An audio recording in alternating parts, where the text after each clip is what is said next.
चाचा जी जल्दी बाहर आइए।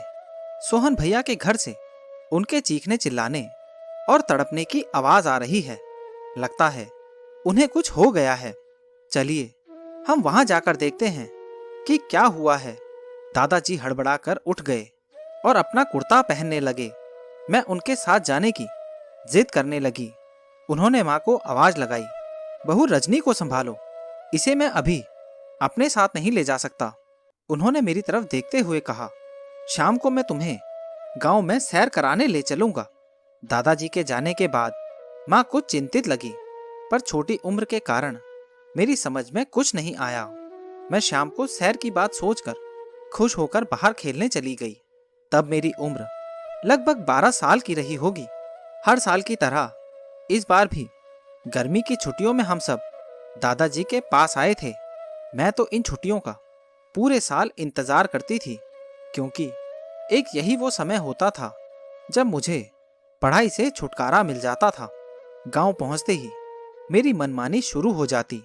शहर में जितनी पाबंदी थी, गांव में उतनी ही आज़ादी। दादा दादी के देहांत के बाद हम बहुत अकेले हो गए थे। पापा ने बहुत बार कहा हमारे साथ शहर में रहने को, पर वो नहीं माने। उन्हें तो गांव की मिट्टी से इतना लगाव था कि वहां से दूर जाने की बात सोचकर उनकी आंखें भर आती। आखिरकार पापा ने भी उनकी बात मान ली।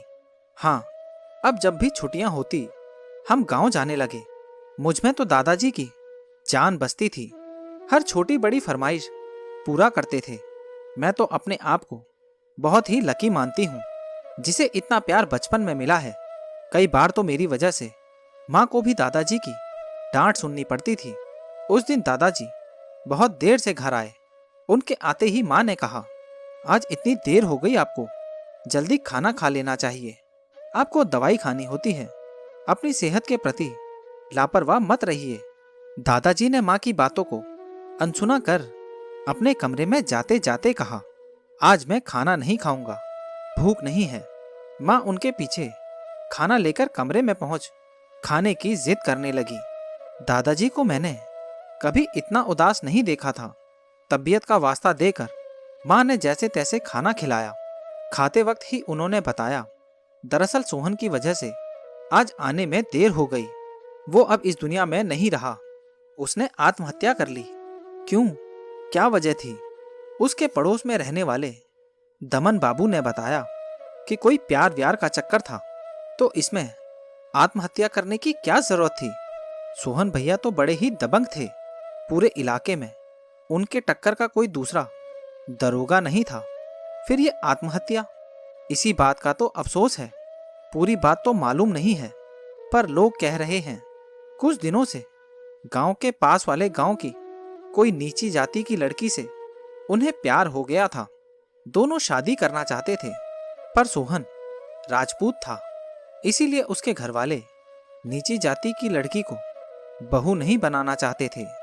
जब भी सोहन नदी के किनारे उससे मिलने जाता, तो उसकी छोटी बहन भी उसके साथ आती थी। अक्सर साथ में आने जाने के कारण कब और कैसे उसे भी सोहन से प्यार हो गया।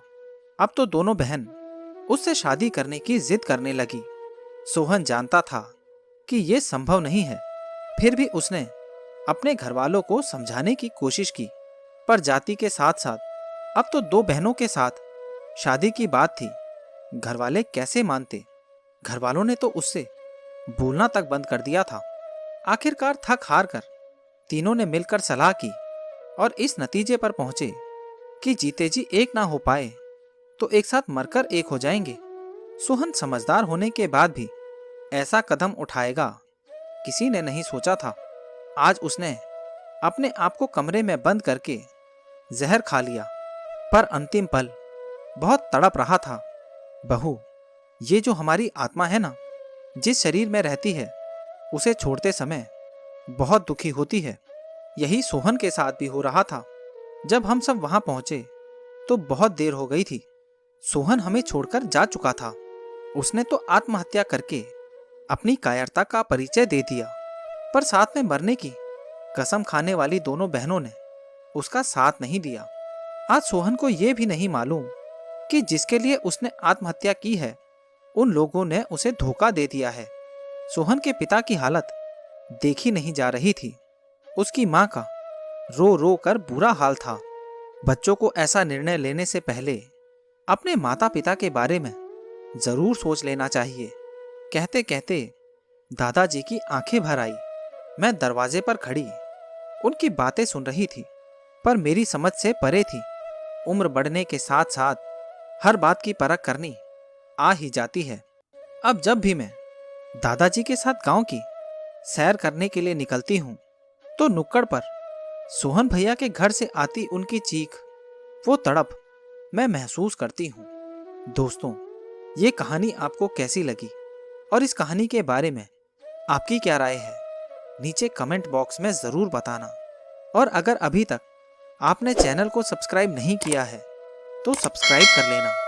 मिलेंगे अगली कहानी में, तब तक के लिए धन्यवाद।